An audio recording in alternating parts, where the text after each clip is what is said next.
Title: My wife cheated on me with her Uber driver. Now I'm in love with a Chinese girl and filing for divorce. Hi Reddit. I never thought I'd be that guy.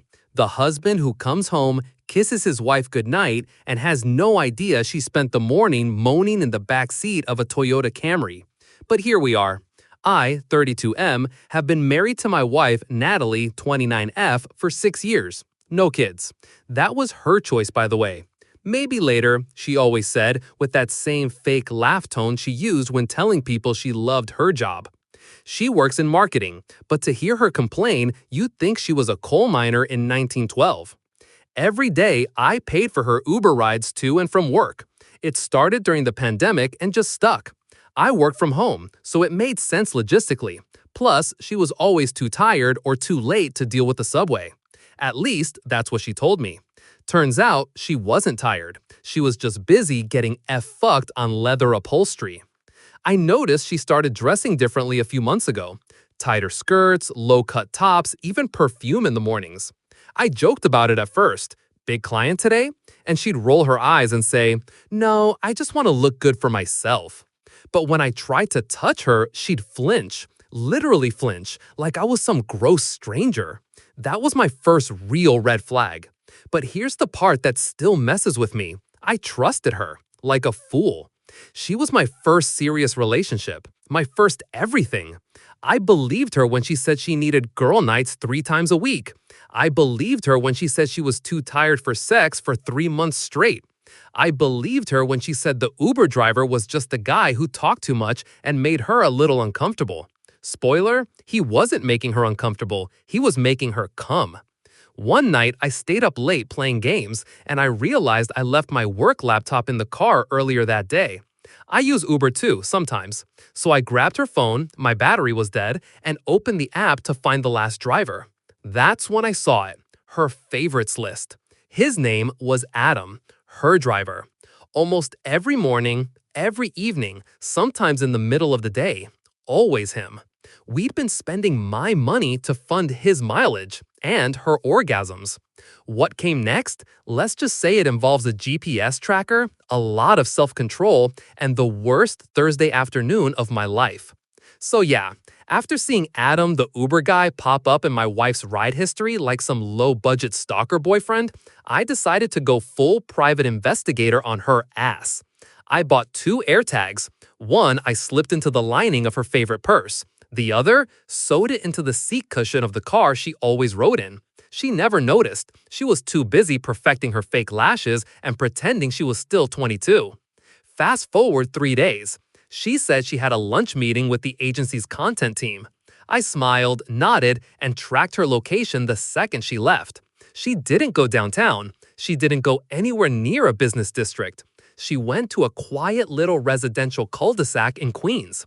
No office buildings, no cafes, just silence, and a bunch of parked cars. One of them was his. I parked a few streets away, walked casually like I was visiting a friend, and spotted it immediately. Black Toyota Camry, license plate matched. And what I saw inside? My wife, Natalie, in the back seat, on top of him. Shirt open, head back, panties hanging from the rearview mirror like some twisted little Valentine's Day ornament. It wasn't just the sex. It was the way she smiled. That sly, fake, bratty smile she used to say for me. Now she was giving it to a dude who probably offered her gum and Spotify Premium. And here's the kicker. When she finished, she checked her makeup in the mirror, sprayed perfume, and pulled her skirt back down like she was going back to work. Like nothing happened. I didn't confront her there. I went home, sat in the dark for hours.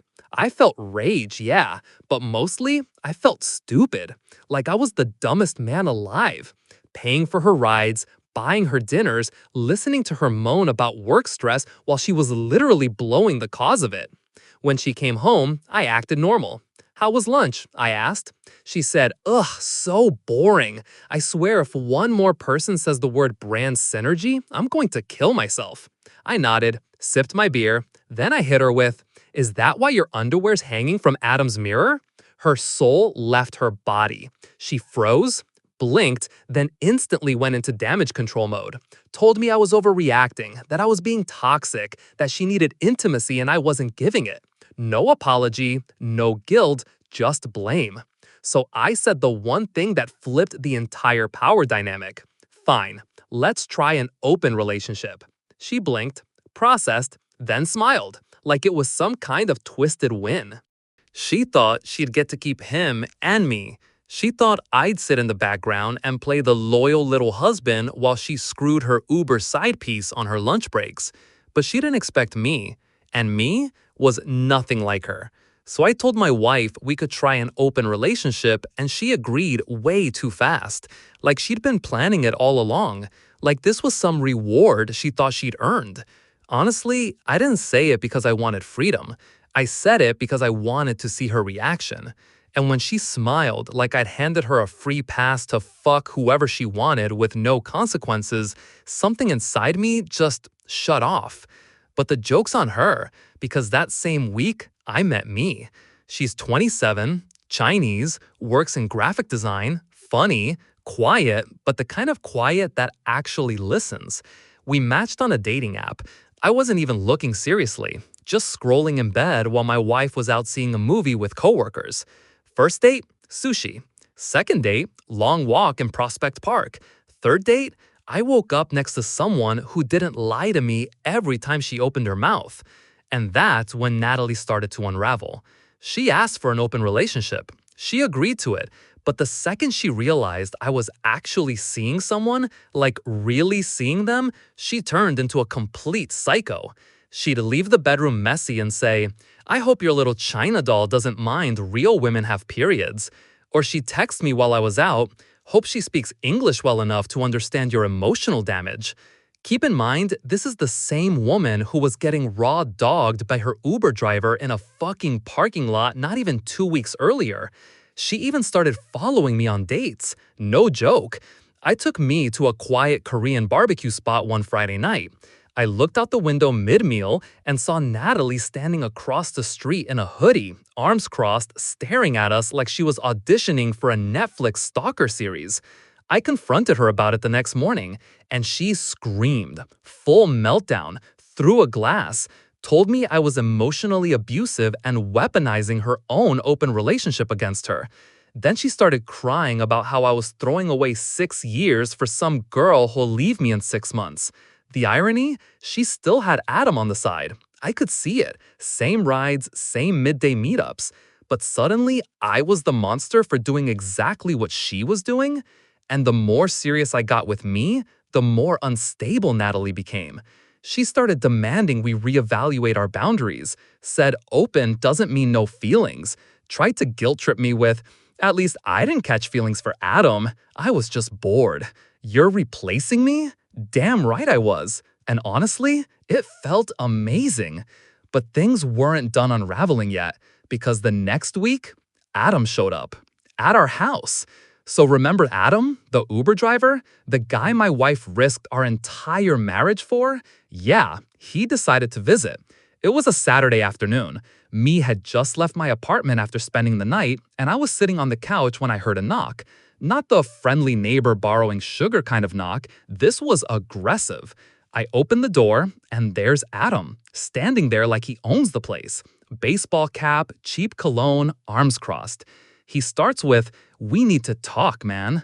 I swear, I almost laughed in his face. We need to talk? About what? How he's been screwing my wife in the backseat of his car that I'm paying for?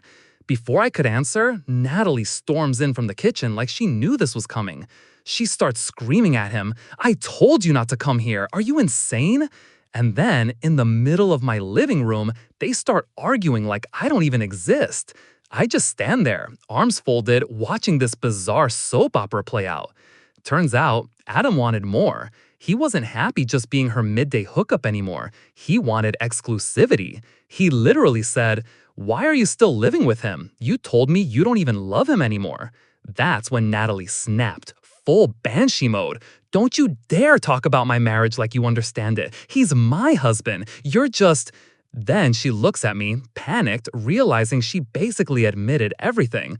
She tries to backpedal. Babe, he's lying. He's making this up to get under your skin. Yeah, sure, he's the liar. At this point, I just walked into the kitchen, poured myself a drink, and said, "You two figure this out. Let me know when you're done making fools of yourselves." Adam actually had the audacity to follow me, saying, "She doesn't deserve you, man. She told me everything about you, how boring you are, how you never—" That when Natalie slapped him hard, right in my kitchen. It wasn't for me, it was for him daring to tell me the truth. I told Adam to get out before I called the cops. He left, muttering under his breath. Natalie collapsed on the couch, crying and screaming about how I set her up and how this open relationship is toxic. I laughed. I actually laughed. You want it open, Natalie? This is what open looks like. Ugly, messy, and real. That night, she begged me to close the relationship and work on us, but I was already done. The second I saw her panic when Adam asked why she was still with me, I knew she wasn't my wife anymore. Not really. And here's the twist. May found out about the chaos. I told her everything. She didn't run. She didn't judge me. She just said, "She's not afraid of losing you, but I think I would be." That hit me like a truck. But things were about to get way uglier because Natalie decided to start lying about May. So after Uber boy Adam got slapped in my kitchen and May basically told me she cared more about me than my wife ever did, I thought things would slowly start to settle down. LOL. Nope. Natalie went nuclear. She couldn't stand the idea that I was happy, that I wasn't crawling back, begging her to choose me over her sweaty rideshare romance. The power dynamic had shifted and she was spiraling. It started with little jabs. She told mutual friends that May was just using me for a green card. She's already a citizen, by the way. Then she said May was controlling and emotionally manipulative. One of her exact quotes, "She's probably love-bombing him with dumplings and fake smiles." Yeah, that racist, that petty. But then it got worse. Natalie called my office pretending to be HR and tried to report May for harassment. Spoiler, I work remotely. May doesn't even know anyone at my job. The whole call was a train wreck of vague lies and fake sobbing. They flagged the number and warned me. Then she texted May directly. Screenshots incoming. "He's not who you think he is. He used to scream at me, throw things. He punched a hole in the wall once. Just be careful. He plays sweet at first, but turns cold fast. You'll see." Full-on character assassination attempt. May showed me everything. I was shaking, not from fear, from rage, because I've never laid a hand on Natalie, not even during our worst fights. The hole in the wall? That was from her, throwing a fucking candle holder during a wine-fueled tantrum when DoorDash forgot her dipping sauce. I confronted Natalie. I walked into the living room while she was watching reality TV, handed her my phone, and said, "You text her again, and I swear to God I'll bury you in court." She laughed, like it was a joke. "Wow, guess she's got you on a leash already. You used to be fun." Then she added, "Don't worry, she'll leave. They always do when they realize you're emotionally dead inside." I was done, like cosmically done. I told her I wanted a divorce. She looked at me like I slapped her, like she was the victim. Then the tears started, the screaming. "After everything I've done for you, this is May's fault? She brainwashed you. You're seriously leaving your wife for some basic bitch from the internet?" She threatened to ruin me, said she'd tell my parents lies, said she'd post on social media that I was abusive, said she'd get me canceled at work. I told her I recorded our entire conversation. I hadn't, but the look on her face? Worth it. That night, I locked the bedroom door and started looking up divorce lawyers. Meanwhile, May texted me, "Whatever happens, I'm not going anywhere." That was the first time in months I felt peace. But peace wouldn't last, because Natalie had one more card to play, and it was a fucked up one. Hi Reddit. I thought telling Natalie I wanted a divorce would be the climax, the explosion, the end of the line. I was so wrong. What came next wasn't just messy, it was psychotic. 3 days after I said the word divorce out loud, Natalie went quiet. Too quiet. No tantrums, no passive-aggressive texts, no weird noises outside the bedroom door. Just calm. And anyone who's ever lived with a toxic person knows that kind of silence is never safe. Then came the email from an anonymous Gmail address. Subject line, "Do you really know who you're dating?" Inside were 3 blurry photos of May, screenshots from her old Instagram. One was from 5 years ago, taken in a bar with a guy's arm around her. Another was just a normal mirror selfie in a bikini. Third, a photo of her at a protest with a sign written in Chinese. And under it, "Looks like your sweet little girlfriend has a wild side.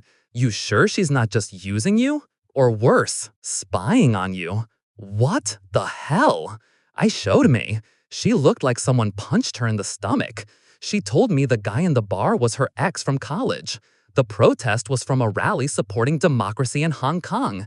She had no idea how someone even found that photo. It had been deleted years ago. The bikini pic? Yeah, I went on vacation once. Am I not allowed to have a body? We both knew who sent the email. Natalie. Only she had a motive, and only she was that spiteful, that obsessed. So I did what I probably should have done months ago. I called her parents. Yep, called her mom.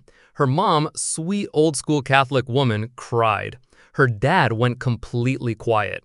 Apparently, they had no idea we were even in an open relationship. No clue about Adam.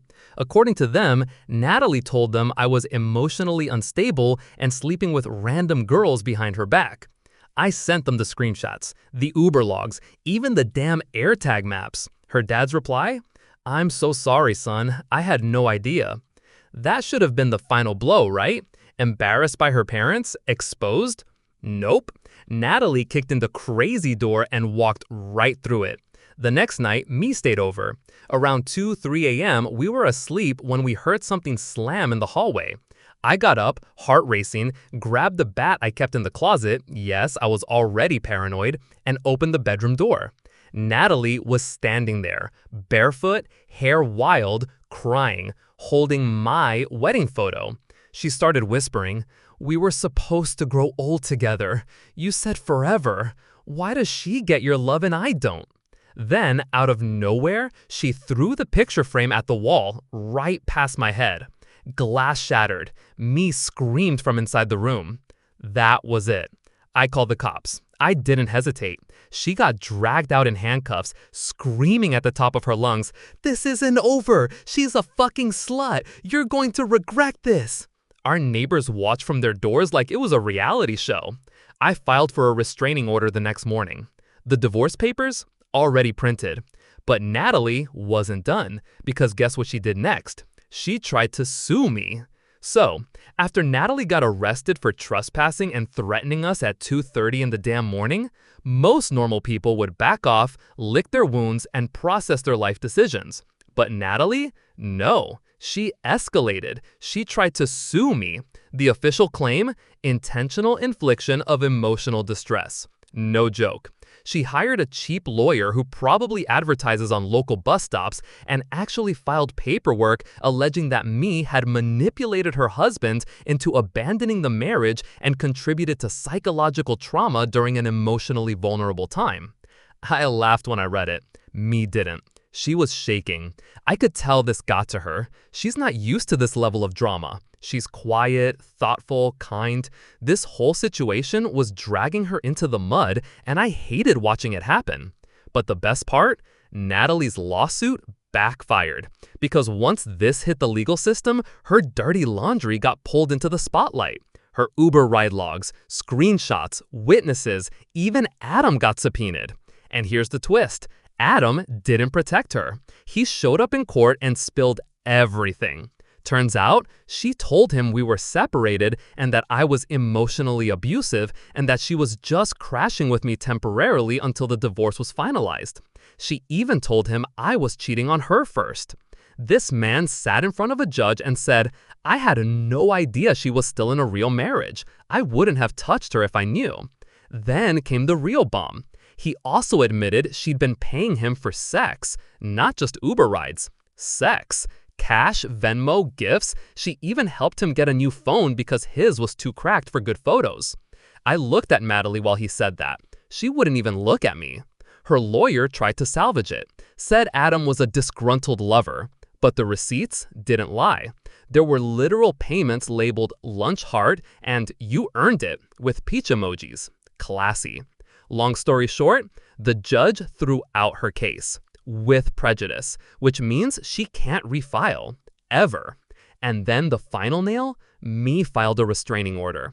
Not just for the texts or the email or the threats, but for the emotional terrorism this woman had been inflicting on both of us for weeks. It was granted. Natalie has to stay 100 feet away from each other at all times. You'd think that would finally end the chaos, right?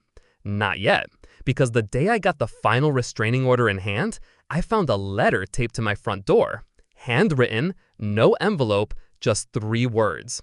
You'll regret everything. This is it, the final chapter. After the failed lawsuit, the restraining order, and the "you'll regret everything" note taped to my door like something out of a cheap horror movie, I knew Natalie had one last meltdown left in her. I just didn't expect it to come in the form of a public breakdown. So here's what happened. Last weekend, I went out to a local street festival with me. Food trucks, music, cozy vibes, just peaceful. We were finally starting to breathe again, laughing, holding hands, feeling normal.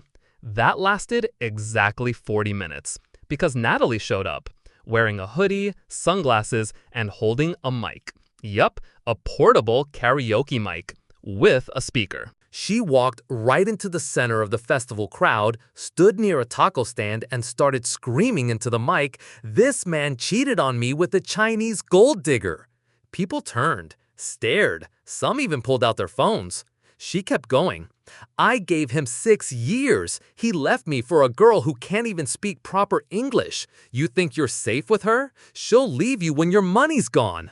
Security was called immediately. May was trembling. I pulled her behind me as Natalie tried to rush us. She threw her drink at May, missed, and started sobbing on the ground in the middle of the street. It was one of the most pathetic, disturbing, surreal things I've ever witnessed. When the cops showed up, she tried to spin it. "I just wanted to sing karaoke. They're stalking me." They weren't having it.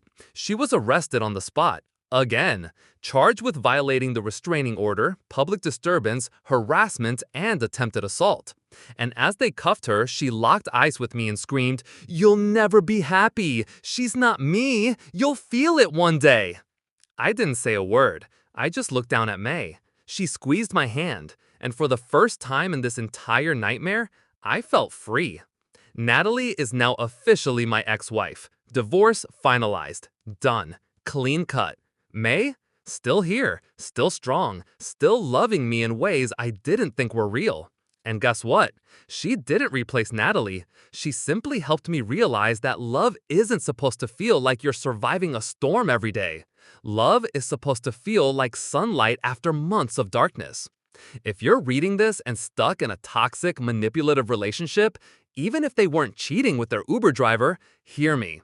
You are not crazy for wanting peace. You are not broken for wanting love that doesn't hurt. And sometimes, the best revenge is never going back. Thanks for reading, Reddit. This was wild. I'm out. The story may be over, but the conversation is just getting started. Drop a comment below. We read every single one. Leave a like if this story hit you deep. Subscribe so you don't miss more real-life drama and powerful confessions. Share this video with someone who needs to know they're not alone. This is Fam Stories, where we say what others stay silent about. See you in the next story.